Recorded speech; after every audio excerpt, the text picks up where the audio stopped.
नमस्कार दोस्तों, मैं हूं मनीष शर्मा। विज्ञान जगत के एक नए संस्करण में आपका स्वागत है। हर बार की तरह हम एक नया तकनीकी विषय लेकर आपके सामने हाजिर हैं। दोस्तों, आप जैसे जानते हैं कि आज हम सभी पूरा विश्व जगत एक इंटरनेट के युग में जी रहा है।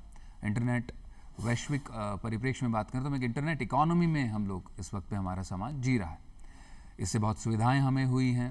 90s में कंप्यूटर के उत्थान से लेकर के और अभी 2010 में जिस तरह से स्मार्टफोन के दौर में क्रांति आई और अभी हम आर्टिफिशियल इंटेलिजेंस यानी कृत्रिम बुद्धिमत्ता के दौर में आ गए हैं। एक क्लिक पर आपके पास साथ में सारी जानकारियां, सारी सुविधाएं मौजूद हैं। आप मोबाइल के सिर्फ एक क्लिक पर आप तमाम तरह के ट्रांजैक्शंस कर सकते हैं, दूर बैठे लोगों से व्हाट्सएप चैट्स कर सकते हैं, तमाम तरह की बातचीतें कर सकते हैं और तमाम तरह की जानकारियां प्राप्त कर सकते हैं। आप दुनिया, धरती से लेकर अंतरिक्ष तक की सारी जानकारियां आपके एक इंटरनेट पर इस मोबाइल ने आपके लिए समाहित कर दी हैं। लेकिन इसका दूसरा पहलू है जो साइबर अपराध के जरिए लगातार सामने आ रहा है। और आप आए दिन आप इस तरह से सुनते भी होंगे कि फला जगह पे फला आदमी के साथ या फला कंपनी के साथ में रैनसमवेयर अटैक हुआ या फिर फिशिंग हुई या फिर उसके मोबाइल को हैक कर लिया गया या फिर आइडेंटिटी थेफ्ट और ख़ास तौर पर वित्तीय ठगी, जो एक फाइनेंशियल फ्रॉड जो है इस वक्त पे सबसे ज़्यादा उभर कर सामने आया। तो ये तमाम इंटरनेट के परिप्रेक्ष्य में साइबर फ्रॉड्स का जो जिस तरह से इंटरनेट के फलक पर साइबर फ्रॉड उभर रहे हैं, इसे लेकर के किस तरह से इनसे निपटा जाए, किस तरह की इनकी मौजूदा स्थिति है, हमारी एजेंसियां क्या कर रही हैं और आप और हम इससे मिलकर किस तरह से इंटरनेट के दौर में साइबर फ्रॉड का तकनीकी तौर पर मुकाबला कर सकते हैं। हर बार की तरह मेरे साथ में एक ख़ास मेहमान आज भी मौजूद हैं। डॉक्टर अर्जुन चौधरी हमारे साथ में मौजूद हैं, जो सरदार पटेल पुलिस विश्वविद्यालय में साइबर सुरक्षा केंद्र के उपनिदेशक हैं। डॉक्टर चौधरी, आपका कार्यक्रम में बहुत बहुत स्वागत है। नमस्कार सर, धन्यवाद। स्वागत है आपका। जिस तरह से हम इंटरनेट की बात करते हैं और आप इस साइबर क्षेत्र के आप विशेषज्ञ हैं, मौजूदा स्थिति में अगर हम देखें पूरे दुनिया भर में या ख़ासतौर पर हम भारत की बात करें तो इस तरह से जिस तरह से हम पूरी दुनिया आपस में इंटरकनेक्टेड हुई है इंटरनेट के ज़रिए, उसी तरह से साइबर फ्रॉड्स का मामला भी जो है अब आए दिन आम जन को प्रभावित करने लगा है। आपकी समझ में मैं जानना चाहूँगा मोटे तौर पर, आप दर्शकों से शुरुआती तौर पे आपके ओपनिंग कमेंट्स में, कि साइबर फ्रॉड्स को लेकर के मौजूदा क्या परिप्रेक्ष्य में क्या स्थितियाँ अभी हैं और क्या तकनीकें नई नई साइबर फ्रॉड्स में ईजाद की जा रही हैं।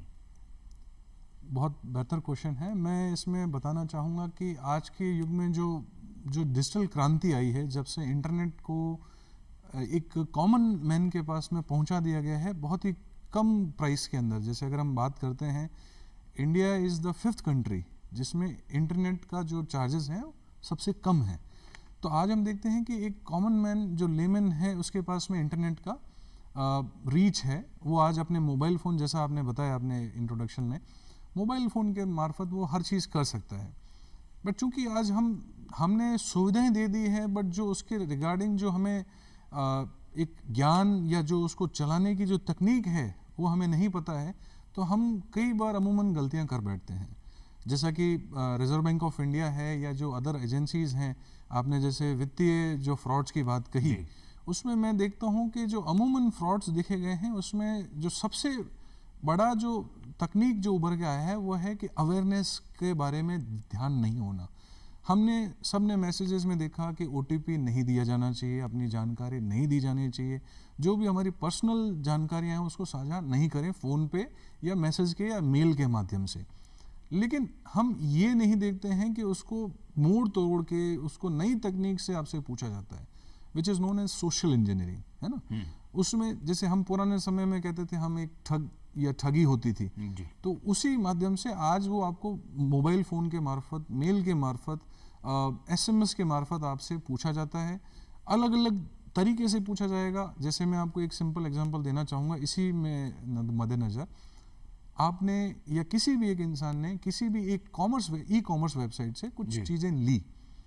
अभी पिछले 5-6 सालों में हम देखते थे कि एक नाइजीरियन स्कैम था, लॉटरी स्कैम जिसे हम कहते थे, कि कोई भी मेल आया, मैसेज आया, कॉल आया जिसमें लॉटरी है, तो हम समझते थे कि ये क्राइम है, कहीं ना कहीं मेरा पैसा निकालने का एक तरीका है। बट आज उसको एक नई तकनीक के साथ जोड़ दिया गया जिसमें आपकी विश्वसनीयता और बढ़ जाती है। देखिए, आप ई कॉमर्स वेबसाइट से जब भी कोई चीज़ ले रहे हैं तो आपकी जो एक प्रोफाइल बनता है, या डिजिटल प्रोफाइल जिसे हम कहते हैं, वो ये जितनी भी कंपनियां हैं एक दूसरे को बेचती हैं डेटा की तरह। उससे उनका फ़ायदा यह है कि अगर मान लीजिए आपने इस कॉमर्स प्लेटफॉर्म से नहीं लिया ई कॉमर्स से, आप किसी दूसरे ई कॉमर्स प्लेटफॉर्म से लेंगे, तो ये जो प्रतिस्पर्धा है ये बनी रहे और एक कंज्यूमर को एक कस्टमाइज्ड प्रोडक्ट आपके द्वार पे, आपके मोबाइल के द्वारा आपको दिया जा सके। ये तकनीक से ये करने की कोशिश कर रहे हैं। तो उस तकनीक में जो डेटा साझा किया जाता है कंपनीज द्वारा, कई बार कोई ना कोई क्रिमिनल्स भी कंपनी का प्रारूप लेके डेटा चोरी करते हैं या खरीद लेते हैं। फिर आपने जैसे ई कॉमर्स वेबसाइट से कोई पर्टिकुलर चीज़ ली जो आपके मित्र, आपके फैमिली जानते हैं, बाकी लोग नहीं जानते हैं, या ई कॉमर्स प्लेटफॉर्म जानता होगा, तो अगर आपको एक मैसेज आता है जिसमें ये मैसेज में आता है कि आपने ये लॉटरी जीती है क्योंकि आपने ये प्रोडक्ट मेरे प्लेटफॉर्म से लिया, कहने के नाम पे आपका प्लेटफॉर्म आ रहा है, बट कौन है? एक क्रिमिनल है। तो हम उसमें विश्वसनीयता हासिल करने की कोशिश कर रहे हैं। तो ये एक छोटा प्रारूप इन्होंने नया बना लिया है जिसमें हम ना चाहते हुए भी फंस जाते हैं। और हम एक जो थंब रूल हमें बनाना चाहिए, जो मैं हमेशा अपनी जब भी किसी से मैं उस थंब रूल पर ही आना चाहूँगा। उससे पहले मैं आपसे इस सवाल को ही पूरा करना चाह रहा था आपसे अर्जुन जी, कि किस तरह की तकनीकें जो खास तौर पे अपराधी इस्तेमाल करने लगे हैं। जैसे आपने से पहले बताया कि नाइजीरियन फ्रॉड सामने आया था, लेकिन अभी SMS फ्रॉड है, OTP फ्रॉड्स हैं। इनफैक्ट जो है अब तो आपका मोबाइल भी जो है स्पाई कर लेते हैं और उस तरह की क्लोनिंग कर भी फ्रॉड्स को अंजाम दिया जा रहा है। तो किस तरह के तकनीकी तौर पर फ्रॉड्स ने महारत हासिल की है, और इससे इनको दर्शकों को आप समझा सकें कि आम आदमी जो है इनसे किस तरह से अवेयर हो सकता है, किस तरह से तकनीकी तौर पर इनसे जागरूक हो सकता है। जी देखिए, होता आजकल जो नया क्राइम है वो उसमें कहीं ना कहीं एक सोशल इंजीनियरिंग का इनपुट रहता ही रहता है। जैसे मैं आपकी बात करूं, आइडेंटिटी थेफ्ट जो एक बड़ा बेसिक फ्रॉड था, मैंने आप ही की तस्वीर को साझा करते हुए एक नया अकाउंट बनाया और आपके दोस्तों को मैं रिक्वेस्ट भेजने लगा हूँ। या एक फिशिंग थेफ्ट है जिसमें आपको मैं एक मेल कर रहा हूँ, आपका जो प्रोफाइल है सोशल मीडिया पे या जो भी डिजिटल प्लेटफॉर्म्स पे अवेलेबल है, उससे मैं बना सकता हूँ कि आप एक किस तरह के व्यक्ति हैं या आपका रुझान किस तरफ है। तो उसके मार्फत मैं आपको उसी तरीके का मेल या SMS करूँगा जिसके मार्फत मैं आपको ठग सकूँ या आपसे पैसा निकाल सकूँ।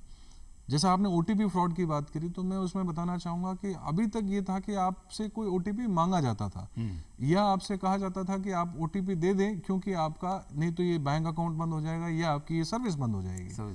जी, तो अभी क्या होने लगा है कि पिछले कुछ सालों में ये देखने को आया अमूमन कि OTP हमने शेयर नहीं किया, फिर भी आपका अकाउंट का ट्रांजैक्शन हो गया।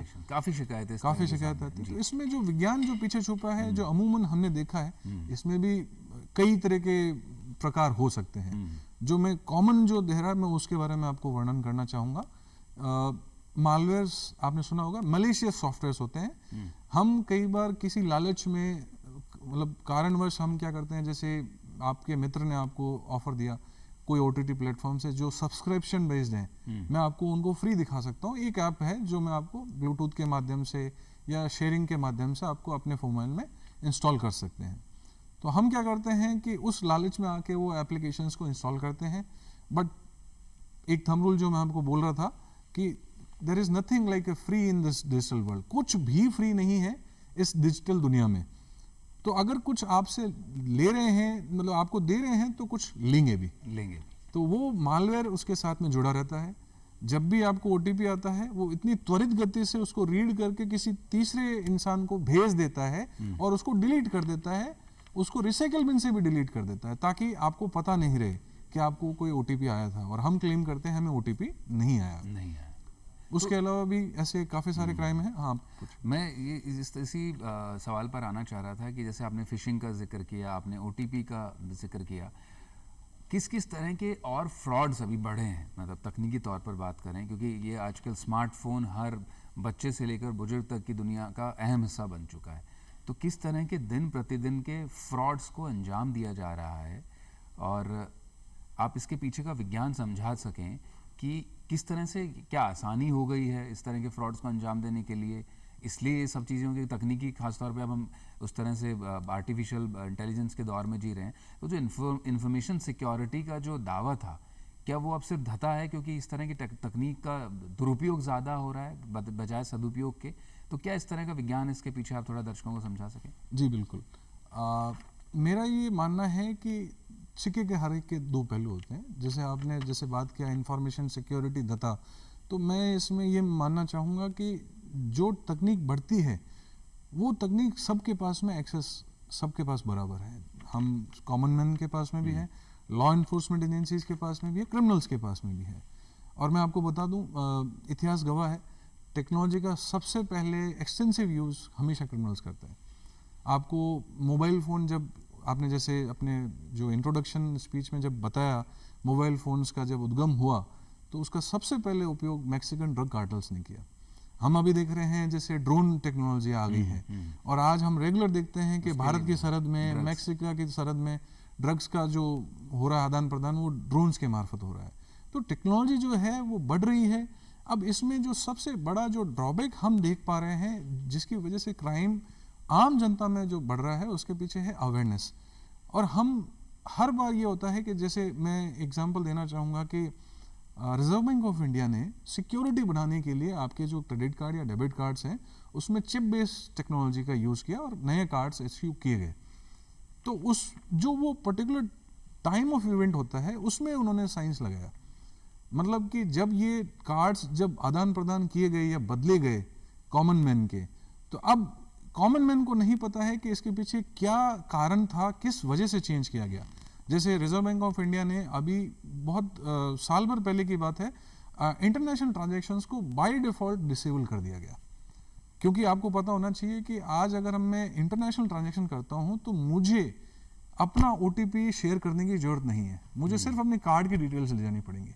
और कार्ड की डिटेल्स हम अपने वॉलेट में लेके चलते हैं कार्ड, उसको कोई भी राह चलते स्कैन कर सकता है और आपकी इंफॉर्मेशन को ले जा सकता है। आज आप देखते हैं आपके कार्ड में NFC इनेबल्ड आता है, नियर फील्ड कम्युनिकेशन, आपको सिंपली वायरलेसली आप अपना ट्रांजैक्शन कर सकते हैं, है ना। तो ये जो तकनीकी जो चेंज होता है वो एक टाइम होता है जहां पे क्रिमिनल इस चीज का फायदा उठाते हैं कि अवेयरनेस अभी कॉमन मैन को नहीं आया है, और उस समय वो उस जो अपना जिसको हम मोडस ऑपरेंडी कहते हैं, अपनी कार्यशैली जो होती है उसको चेंज करते हैं, और जो कॉमन मैन है उसको नए तरीके से जो पुराना अपराध है पेश करते हैं। और उससे जैसे OTP फ्रॉड्स हैं, जैसे अभी मैं आपको बात करूं कि जब कोरोना टाइम था, हम घर से बाहर नहीं निकल सकते थे और मुझे बैंक के ट्रांजैक्शंस करने थे। कई बार होता है कि बैंक के ट्रांजैक्शंस आप नहीं करते हैं तो अमूमन डॉर्मेंसी में चला जाता है आपका अकाउंट। तो eKYC का कंसेप्ट आने लगा, तो कई लोग जानबूझ के कि मैं जाना भी नहीं चाहता, अगर मान लीजिए जब कोविड खत्म हो गया था तब भी बोलते हैं कि मुझे क्यों जाना, क्योंकि बैंक आज के डेट में ऑल्टरनेट डिलीवरी चैनल्स इतने देने लगा है कि मैं उसके अंदर किसी भी टेक्निक को यूज करते हुए अपना कार्य संपादित कर सकता हूँ। तो eKYC का जो कंसेप्ट आया, इसमें जो नई साइंस आई कि भी आप घर बैठे अपने आप को वेरीफाई कर सकते हो, नो योर कस्टमर जो होता है वो आप कर सकते हो। बट इसमें अभी तक RBI की कोई प्रॉपर गाइडलाइंस नहीं आई थी, तो उसमें कोई ना कोई ऐसी एप्स जिसमें आपके फ़ोन में इंस्टॉल करवा दी जाती, जिसके मार्फत आपका OTP, आपका जो पिन नंबर होता है या आपका जो 6 डिजिट का UPI पिन नंबर होता है, उनको रिकॉर्ड किया जा सकता है, दूसरे फ़ोन में देखा जा सकता है और उससे ट्रांजैक्शंस आपके फ़ोन में रिमोटली किया जा सकता है। तो कहने का मार्फत ये है कि जो विज्ञान इसमें लगाया गया वो ये था कि आपका eKYC किया जा रहा है।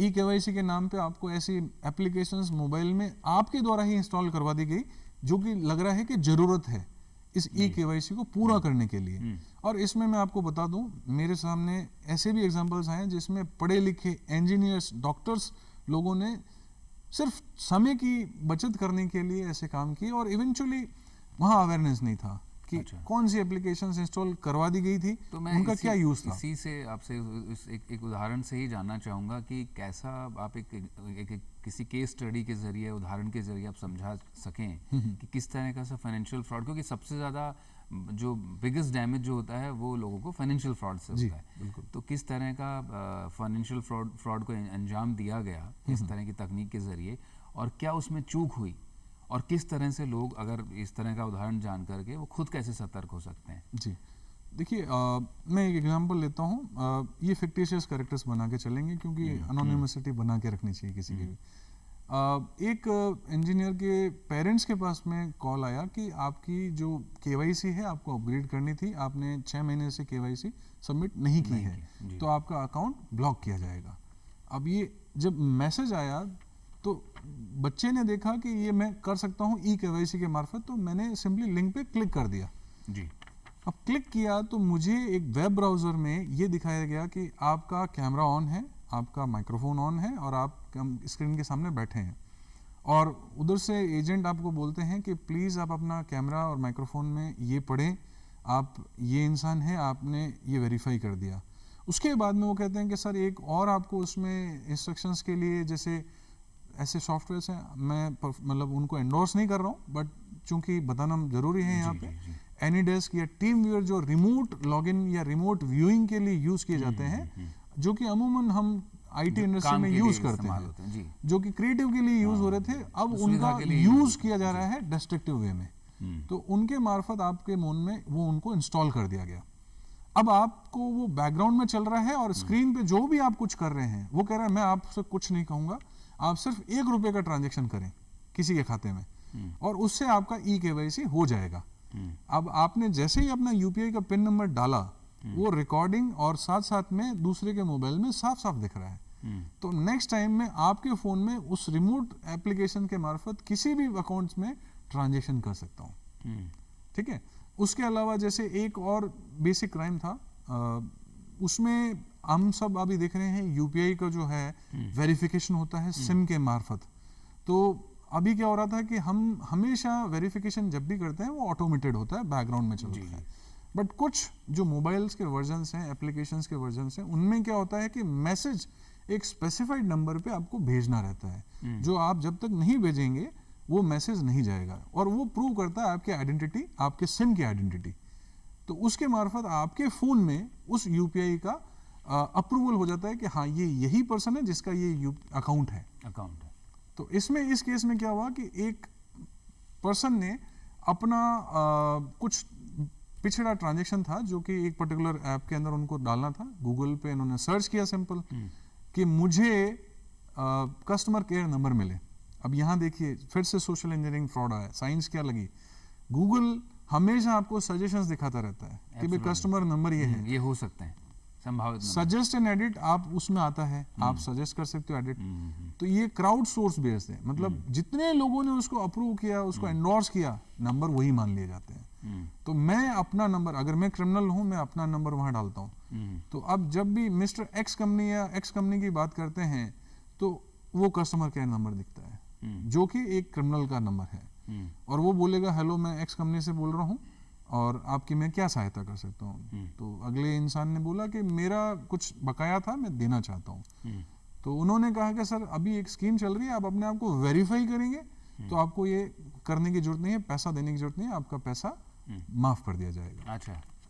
और उन्होंने सिंपली एक नंबर भेजा कि इस नंबर पे ये जो मैं आपको भेज रहा हूँ मैसेज, वो आप भेजें।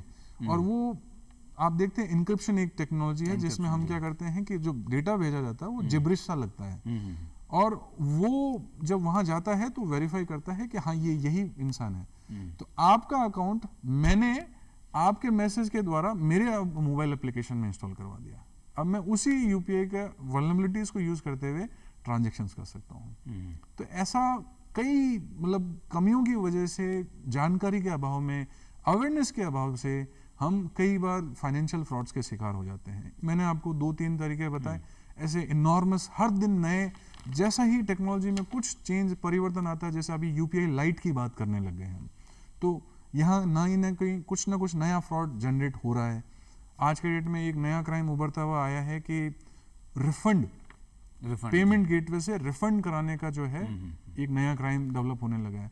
तो ये जो है यहाँ पे कंपनीज हमेशा सतत रूप से प्रयास कर रही हैं, जो आईटी टेक्नोलॉजी है, गवर्नमेंट ऑफ इंडिया है, कि जो टेक्नोलॉजी है आपको मतलब आपको आराम से सफल रूप से ट्रांजैक्शंस कर सकें, सुरक्षा से ट्रांजैक्शंस कर सकें, लेकिन कहीं ना कुछ कमियां रह रही हैं और उनका फायदा क्रिमिनल्स उठाते हैं, और इस तरह से उसी में फिर कमियों का उजागर भी होता है, उजागर होने के बाद में एजेंसी उनको उसको वापस से पैच भी करते हैं। और तकनीकी जैसे जाहिर तौर पर हम दर्शकों को भी पता है कि एक निरंतर प्रक्रिया होती है कि जो लगातार सुधरती रहती है और खामियों के ऊपर से उसमें गुंजाइश रहती है और उस तरह से सुधार होते हैं। आपने अपने जवाब में इंक्रिप्शन शब्द का इस्तेमाल किया अर्जुन जी, तो जिस तरह से ख़ासतौर पे हम जब व्हाट्सएप भी यूज़ करते हैं या फिर ट्रांजेक्शंस करते हैं तो बताया जाता है एजेंसीज़ की तरफ से कि दिस ऑल ट्रांजेक्शन और WhatsApp messages all things are encrypted, मतलब ये सब आप अंग्रेजी में संदेश आता है लोगों के पास में, तो लोग ये मानते हैं कि एनक्रिप्शन का मतलब है कि एक छोर से दूसरे छोर तक आपकी सूचनाएं या आपकी जो जानकारी आप साझा कर रहे हैं वो एनक्रिप्टेड है, उसमें किसी तरह का कोई इसको भेद नहीं सकता है। तो कि इस एनक्रिप्शन को लेकर कितनी सच्चाई है, कितना क्या इसमें भी कोई गुंजाइश बचती है कि जिस तरह से लगातार कई चैट सामने आते रहते हैं, बड़े जब क्रिमिनल्स उजागर होते हैं, क्राइम उजागर होते हैं, तो उनमें सामने आता है कि इस तरह के साइबर फ्रॉड को अंजाम दिया गया था, उसमें ये चीज़ एनक्रिप्शन होनी चाहिए थी लेकिन वो डेटा या फिर वो पर्टिकुलर जानकारी खुलकर सामने आती है। तो इस एनक्रिप्शन को थोड़ा सा आप डिकोड करके बताएं कि कितनी सुरक्षित है ये। जैसा कि हमने अभी तक जो रिसर्च में या जो रिसर्च जगत में देखा है, जैसा कि आपने नाम लिया, जैसे चैट एप्लीकेशंस की बात करते हैं, कई चैट एप्लीकेशंस अपने आप को क्लेम करते हैं कि वो end to end communication secure रखते हैं। तो end to end communication secure का मतलब ये है कि आपकी एप्लीकेशन जिसने शुरू किया, इनिशिएट किया ट्रांजैक्शन या कम्युनिकेशन, मैंने जहां तक रिसीव किया उसको ना तो कंपनी का सर्वर ना और कोई उसके बीच में man in the middle kind of attack जो है परफॉर्म नहीं कर सकता है, क्योंकि इंक्रिप्शन इस लेवल का किया गया है कि उसको ब्रेक करने के लिए आपको काफी वर्षों का समय लग सकता है।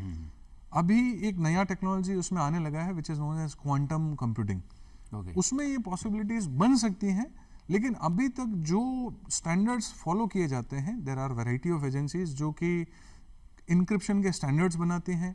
आप देखें कि बैंकिंग जो पूरी इंडस्ट्री है वो इंक्रिप्शन टेक्नोलॉजी के सहारे ही आज डिजिटल युग में आगे बढ़ रही है जी। हम देख रहे हैं कि हमारे जो बैंक के अंदर जो पैसे हैं वो मियर नंबर्स हैं डिजिटल इकोनॉमी में अगर हम देखते हैं। Absolutely. लेकिन वो इंक्रिप्शन ही है जो उन चीज़ों को एक सुरक्षा का दायरा दे रहा है जी। और अगर हम देखें हमारी जो राष्ट्रीय सुरक्षा है या जो हमारी जो भी प्रणाली है, जैसे इलेक्ट्रॉनिक्स हो गया, इलेक्ट्रिसिटी हो गया, ट्रांसपोर्टेशन हो गया, ये सब कुछ इंटरनेट के मार्फत आज के डेट में होने लगा है, स्काडा सिस्टम्स आने लगे हैं। तो कहीं ना कहीं जो कम्युनिकेशन है, इंक्रिप्शन का रोल बहुत बड़ा बन गया है।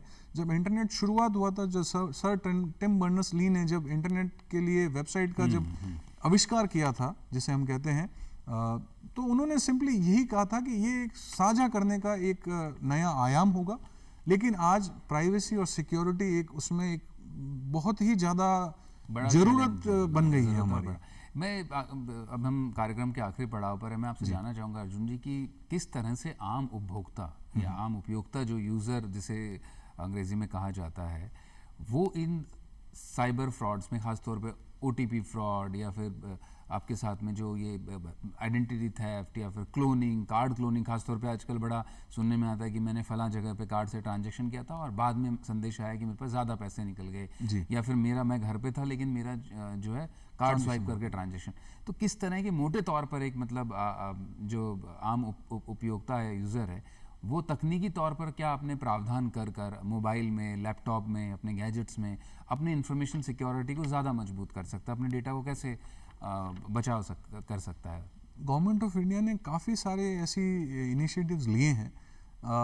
उसमें जो सबसे बड़ा इनिशिएटिव जो मुझे ध्यान आता है, जो इसमें सटीक बैठेगा, वो है साइबर सुरक्षा स्वच्छता केंद्र, जिसमें वो आपको एप्लीकेशंस दे रहे हैं, एंटीवायरस सॉफ्टवेयर्स दे रहे हैं, जिसके मार्फत आप अपने सिस्टम्स को चेक कर सकते हो कहीं ना कहीं इन्फेक्टेड हैं कि नहीं है जी। दूसरा ये पहलू है कि जो इसमें आता है, हम हर किसी को साइबर एक्सपर्ट नहीं बना सकते हैं, बट चूंकि साइबर सुरक्षा जो है वो जो नए नए क्राइम्स हो रहे हैं, अगर हम उनको जानेंगे, पहचानेंगे, उससे हम अपने आप को बच सकते हैं कि ऐसा कुछ क्राइम पहले किसी के साथ हुआ है। तो जो अवेयरनेस है इसमें बड़ा रोल प्ले करता है, और रिसर्च भी ये प्रूव कर चुका है कि अगर आपको साइबर सिक्योरिटी का अगर अवेयरनेस रहता है तो 83% of crime can be curved with the help of awareness only. तो आप रेगुलरली, जैसे हम देखते हैं अमूमन न्यूज़पेपर में आती है इंफॉर्मेशन, हम उस चीज़ को नज़रअंदाज कर देते हैं। हमारा एक पर्सनल मोटिव रहता है कि मैं स्पोर्ट्स पढ़ूं या पॉलिटिकल न्यूज़ पढ़ूं या एक इकोनॉमिकल न्यूज़ पढ़ूं, तो उसमें जो न्यूज़ आ रही हैं इससे रिलेटेड उसको ज़्यादा ध्यान से पढ़ें, या जो भी अपने आसपास के लोग हैं उनसे हम रेगुलरली अवेयर रखें।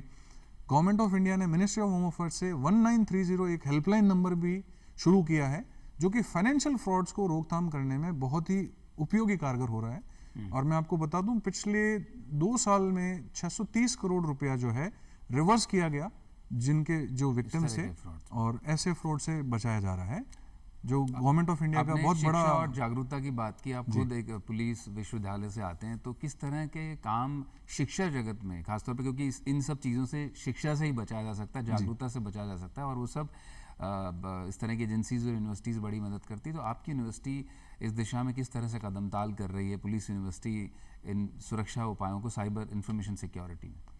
जी सर, हमारा जो सरदार पटेल पुलिस सुरक्षा एवं दांडिक न्याय विश्वविद्यालय है, हमारे vice chancellor doctor Alok Tripathi हैं, और उन्होंने अपने यूनिवर्सिटी के अंदर सेंटर फॉर साइबर सिक्योरिटी को डेवलप किया है अभी, जिसमें हमारा मुख्य उद्देश्य ये है कि लोगों को अवेयर किया जाए, और हम ऐसे प्रोग्राम्स रेगुलरली करते रहते हैं। हमने अभी रिसेंटली काफ़ी सारे क्विजेज और ऐसे रेगुलरली कॉम्पिटिशन्स करवाए अलग अलग जगह स्टेट में। पुलिस के लिए भी हम ट्रेनिंग प्रोग्राम्स बनाते रहते हैं। हमारे यूनिवर्सिटी में एमटेक इन साइबर सिक्योरिटी एक चल रहा है प्रोग्राम, और उसके अलावा डिप्लोमा एंड सर्टिफिकेशन प्रोग्राम भी चल रहा है साइबर सिक्योरिटी में। मैं आपको बता दूं, डिप्लोमा इन साइबर सिक्योरिटी अगर जो भी करता है उसको राजस्थान पुलिस में कांस्टेबल भर्ती में अलग से नंबर का भी प्रावधान है।